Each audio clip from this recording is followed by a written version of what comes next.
আলুর আগে মিক্সড করে নিই, মানে শক্ত হয়ে যাবে, পরে তারপর ঝাল পেঁয়াজ দিয়ে ছানবো।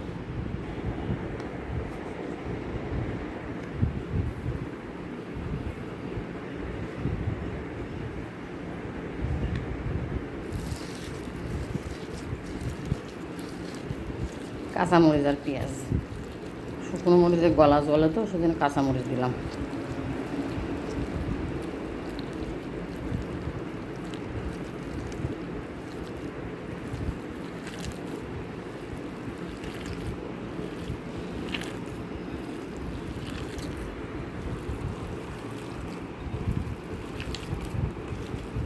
সরিষার তেলের কালার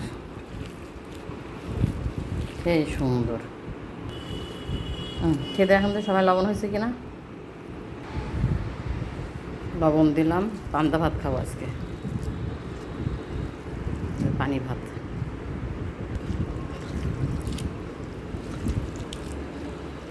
আগে চটকে ভালো করে মাখিয়ে নিই।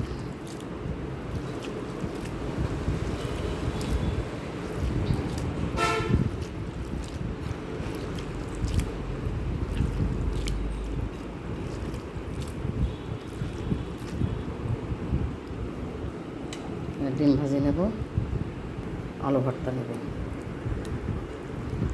বিসমিল্লাহ।